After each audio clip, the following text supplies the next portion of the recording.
really sure how to do a kneebar, and if they do know how to do a kneebar, it's kind of like once every 12 weeks Jun teaches it and we can forget about it. Every 12 weeks? I don't think so. So there's a few people for whom kneebars are not really a part of their repertoire, right? Or maybe they are, and I want to give my perspective on it as well. Anyway, my mission here is to sort of convince you that kneebar is well worth your time investing in. PJ, can I use you as my cue for today? Thank you. There's a couple of reasons why I like to encourage my students to try the kneebar. And the main one is if you're new to the kneebar, then the kneebar itself is no different from an arm bar, except you've got a bigger arm. And if anything, when I try arm bars on people, they're very good at wriggling out. So just, they just do all the hitchhiker escapes and all these sort of annoying things. Which with the knee bar, slightly less so. You've got this nice big chunky leg, because Peter actually works out. Massive muscle. And the mechanics are the same. You're locking at the top, you've got a fulcrum at the joint, and you're pulling back to get a straight leg. And it's the same for the arm. So in terms of doing the knee bar, it's just as easy as an arm bar. If you can do an arm bar, which you will admit is a fundamental white belt technique, you should be able to do the knee bar. Another reason that I like to encourage my students to do the knee bar is that it's a gateway to all the other leg locks that you can do. Just the very fact that you've gone to a position here to potentially get submission, you can also sit up and get things like that. And the good thing about knee bar is that it's a 2-for-1.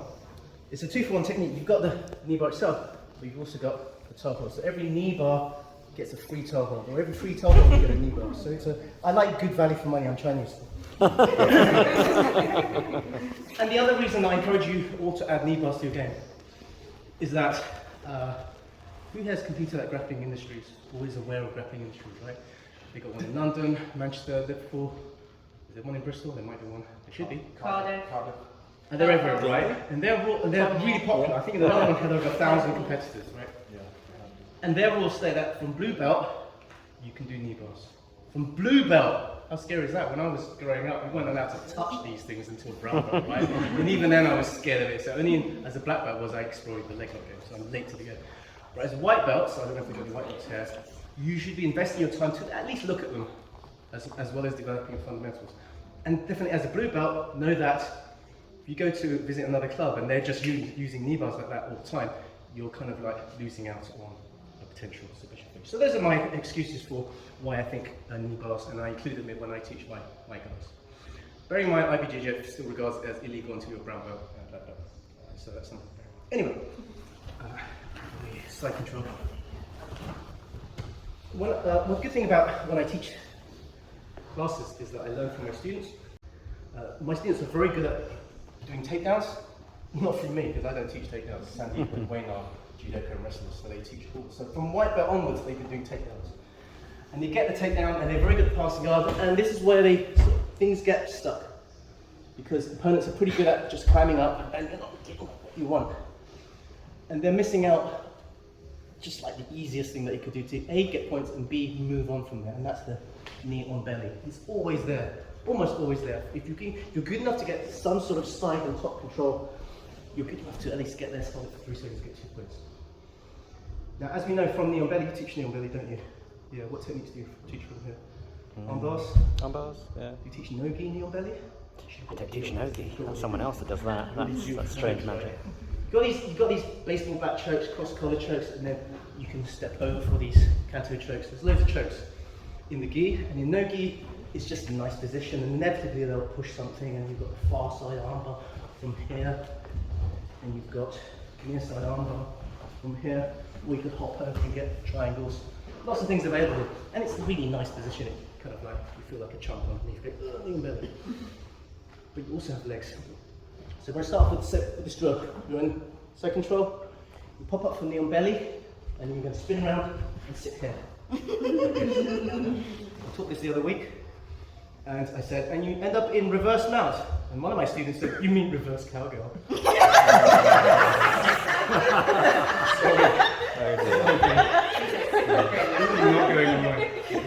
we're side control, and we're doing other things, and he's defending as he should, turning in. We're going to hop the knee on belly here. And you want to pitch it just a little low down, because we're aiming for the legs. Your knee on belly wouldn't be like an aggressive knee on belly, like an Mauritius style in your chest. maybe just like fairly easy access across the belly. We're going to take our hands to this side and step over. Yeah, so we're facing legs. That's all we're going to do to start with. Just a couple of reps. One thing to bear in mind, a couple of students, when I watched, again I'm referring back to how they fuck up, they were doing this, and then a couple of students were doing this. Coach, I can't get to reverse cowgirl. I was watching him and I took ages to figure out, what are you doing wrong? Oh, what are you doing wrong? Okay, you're moving this leg. Don't move this leg. Here, keep it there. So, if that's too hard for you because you are one of those people who can't get to reverse cowgirl, it's okay to drop this off, put it on the floor, and do that. But notice that you are off, you take your weight off, which means you can escape. So it is better to get here. And then you want to be in a position where you can gather the legs, ready for leg locks. Are we okay with that? Just a few reps and we'll move on. Alright, 1, 2, 3. Okay, PJ. Let's talk about the knee bar in more detail. Now, from this back step position over here, facing the legs, this is optimal leg attacking position. There's no going back again. Alright, unless you particularly want to slide off and do something fancy, which is perfectly your decision.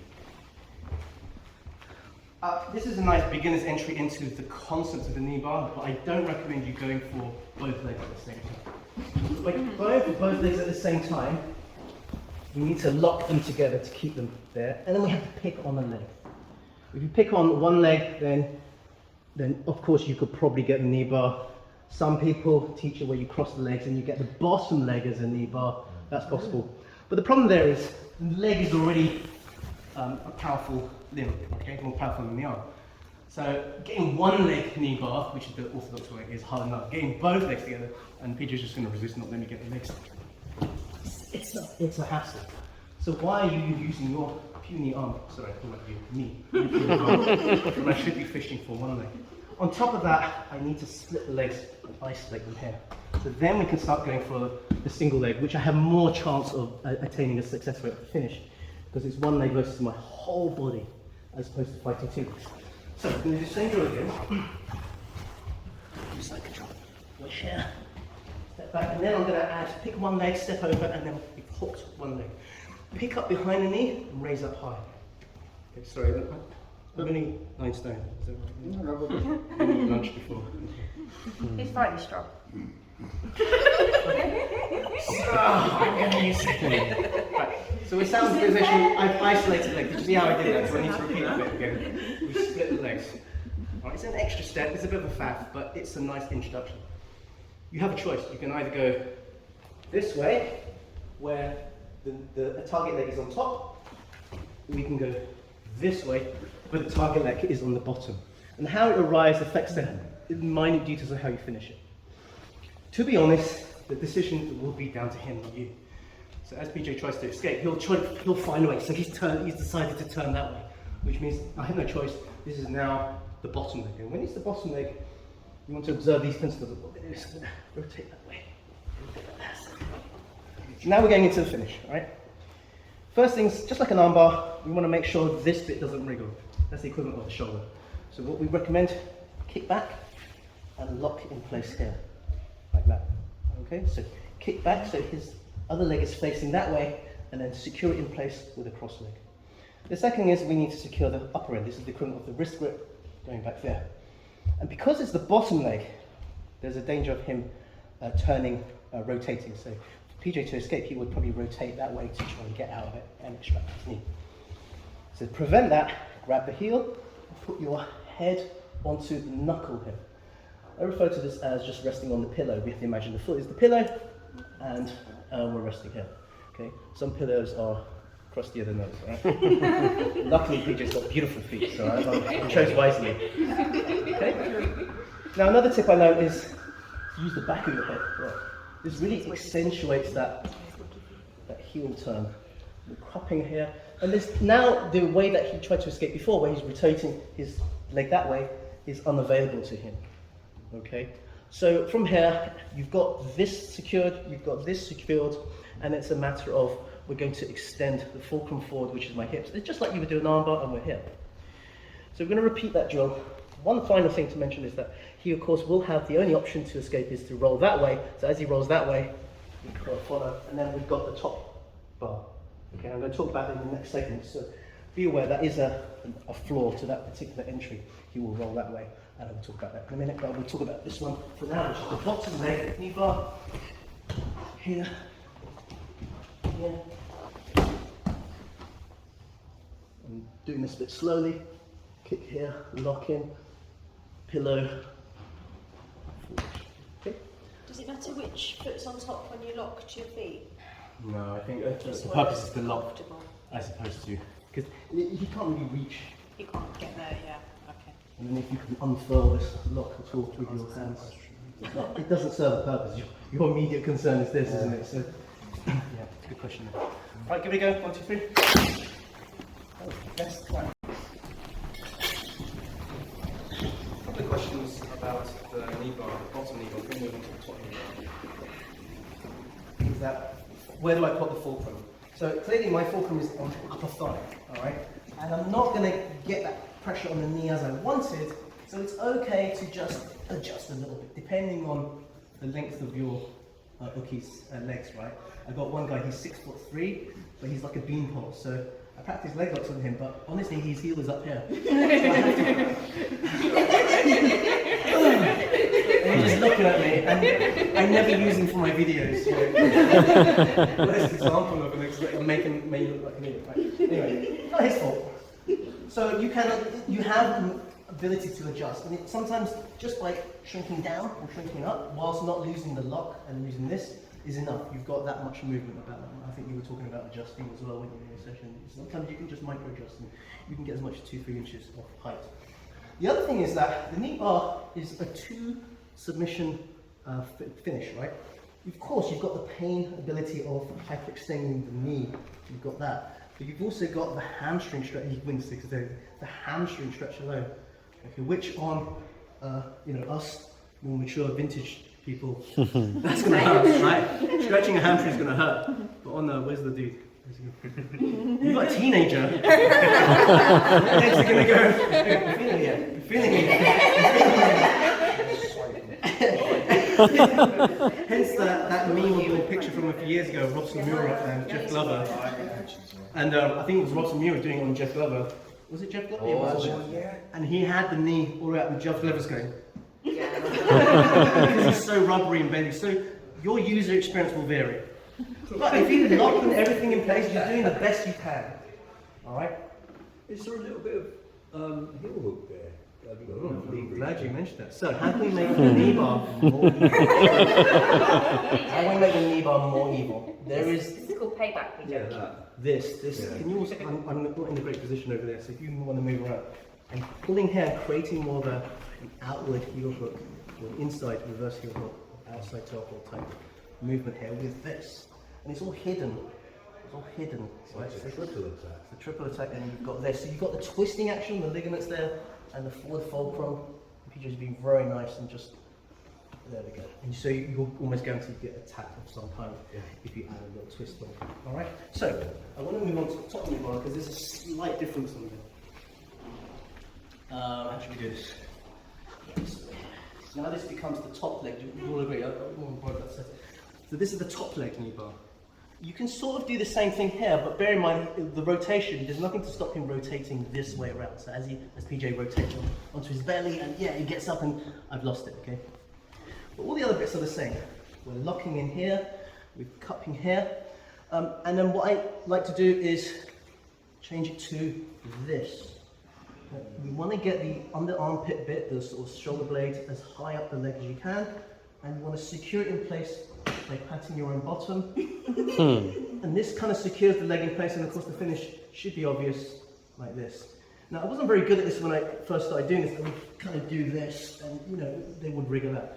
And then David Porter, who's a really awesome black belt, you should really have to check out his work. He came to visit and gave us a seminar. He gave us tips on darces and leg locks, and I just picked his brain for hours and hours and couldn't let him go. He wanted to go home. He's coming again in June. Anyway, he's not going to leave the place because he's like one of my favourite black belt instructors.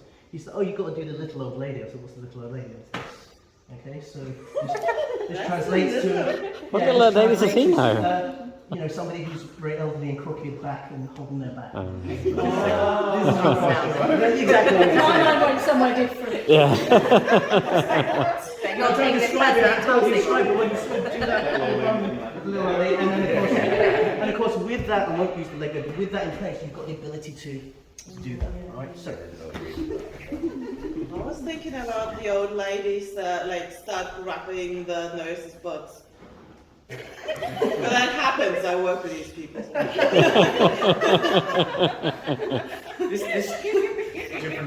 If we have time to do escapes, this is going to get far saucier. Anyway, so we're here like this. I'm going to take this leg here, but he falls this side. I'll immediately change to the little old lady, and this gives you the correct, everything in place already. It's all there for you. It's built into the system. So try the little old lady. Give it a go. 1, 2, 3. Safe one to add to your game. Let's talk about a better setup for you. Actually, one of the problems with the reverse mount, the setup to it is that it's a bit fiddly. I initially stepped into facing both legs, and I got to extra step, and then I got to isolate the leg, and there's a lot of time for him to work his escape. I didn't ask the questions, you could go the other way. So yeah, you could go the other way here, just over the head. I find that people tend to anticipate that, and then they start blocking it, they catch it, and even so, I'm still in the position where I'm facing both legs, and it's not great. I still have to find a way to split the legs. So a sneaky way you can do this is from the same thing. We're here, knee on belly, and we put that foot here. Okay? And guaranteed, 99 times out of 10, no, that's wrong. Anyway, the instinct is to trap. He's going, aha! I've got your leg, right? I think, oh no, you've got me in this weird quarter-goer. Same thing again. We're going to take the hands, we're going to do a back step, and then guess what? I've got what I wanted. I've got what I wanted. So, in this case, because he's facing that way, I'm going to, why fight it? Fall that way anyway, straight to the little old lady, and we're here. Or if he does do an extra rotation, here, like this, pillow, here, like that. So, my friend from Texas came over and he called it, I forgot the name exactly, but he called it something like the force quarter-goer, or something like that. I must look it up. But anyway, when you trap here, he catches, and that's your cue, and you go, oh, you want to get out. So I'm trying to do a knee cut. I'm trying to get out. Oh dear. Straight there, that's what I wanted anyway. Okay, do you want to try that? Yeah. You can look at defences and that should be it. I've got like a week's worth of stuff, but that should be enough. Okay, 1, 2, 3. Well, quickly, a little message about defences, because if you're going to learn an attack, you should also learn a defence, because you may get someone who's very good at it and doing it back on you. And if you don't know how to defend, it's horrible. So very quick intro. So I don't know, PJ, you want to give a kneebar on me, just kind of like this one. So, your first mistake was to let him get here and secure all the bits and bobs. I mean, this is, I wouldn't say an impossible situation to get out of, but you've got limited time. So I'm thinking, okay, now I have to extract the knee line. I'm going to extract the knee line, you put it on, okay? So put it on. Okay, sorry, I'm really tapping, right? So, like lots of missions, it's really hard to get out of these at the final crunch stage, okay? And you turning your thing is not going to help, all right? So, as he's setting this up, so however he set it up, so I don't know which is your favourite setup, but as he rotates around and sets up the knee bar, I already want to start extracting. If I get my foot on here, I've got an ability to press. So as he won't necessarily think that's a danger, he'll still carry on getting for the finish, and I can press here and extract my knee. Extracting your knee is key to a lot of leg lock defences. Okay, so now he can put on all he likes, and all he's going to get is like pressure on my shin. So that's quite an easy one to practice. So you can get your partner to stand up, and as long as your bottom leg is free, and you can put it on here, and you can press, all you need is the extraction of my knee. At the moment my knee is just hidden behind this hip bone here. There, now there's no knee bar. Knee bar is possible there, now there's no knee bar. Don't do what my student did to me, put his toe.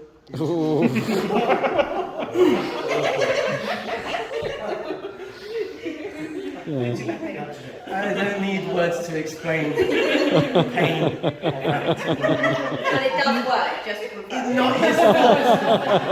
It's not his fault, okay? He's doing what he's told, is to push down, but he has very pointy ballerina type feet and just pushed him very hard. I let go of that knee bar super fast.